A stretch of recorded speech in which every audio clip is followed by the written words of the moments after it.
संसद में चल रहे बजट सत्र के दौरान ओडिशा के बारगढ़ से बीजेपी सांसद प्रदीप पुरोहित ने प्रधानमंत्री मोदी को लेकर के एक स्टेटमेंट दिया है।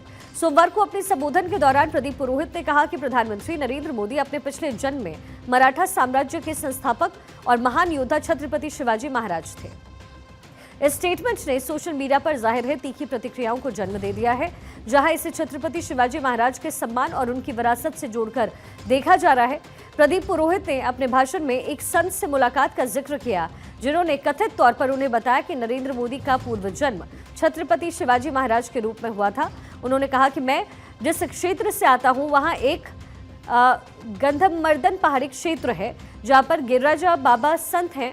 और एक दिन बातचीत चल रही थी तो उन्होंने हमें बताया कि देश के आज जो प्रधानमंत्री मोदी हैं वो अपने पूर्व जन्म में महाराजा छत्रपति शिवाजी थे। इससे आज वो भारत को दुनिया में सबसे शक्तिशाली राष्ट्र बनाने की भावना से काम कर रहे हैं।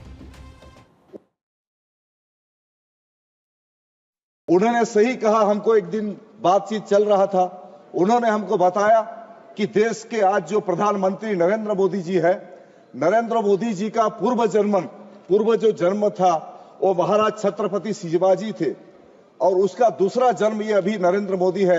इसलिए वही इस राष्ट्र को एक विकसित राष्ट्र, दुनिया में सबसे शक्तिशाली राष्ट्र निर्माण करने की भावना से काम कर रहे हैं। पुरोहित ने इसे एक आध्यात्मिक और ऐतिहासिक संबंध के रूप में पेश करने की कोशिश की है, लेकिन उनके इस दावे ने तुरंत विवाद को जन्म दे दिया। इस बयान के बाद सोशल मीडिया, खासतौर पर एक्स प्लेटफॉर्म पर लोगों ने अपनी प्रतिक्रियाएं व्यक्त की। कई यूजर्स ने इसे छत्रपति शिवाजी महाराज का अपमान करार दिया। विपक्षी दलों ने इस बयान को हाथों हाथ ले लिया और बीजेपी पर निशाना साधा। कांग्रेस और अन्य विपक्षी नेताओं ने इसे छत्रपति शिवाजी महाराज की विरासत का राजनीतिकीकरण बताया है और खूब हमलावर बीजेपी के ऊपर हुए हैं। छत्रपति शिवाजी महाराज 17वीं सदी के मराठा शासक थे, जिन्होंने मुगल शासक औरंगजेब के खिलाफ स्वराज की स्थापना की। उनकी वीरता, रणनीति और प्रशासनिक कुशलता उन्हें भारतीय इतिहास में एक महान नायक बनाती है, खासतौर पर महाराष्ट्र में, जहां वो एक सांस्कृतिक और ऐतिहासिक प्रतीक है।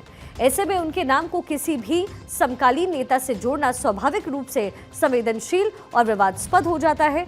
और वैसे अब तक बीजेपी के जो शीर्ष नेतृत्व है उसकी ओर से इस बयान पर कोई भी आधिकारिक प्रतिक्रिया सामने नहीं आई है।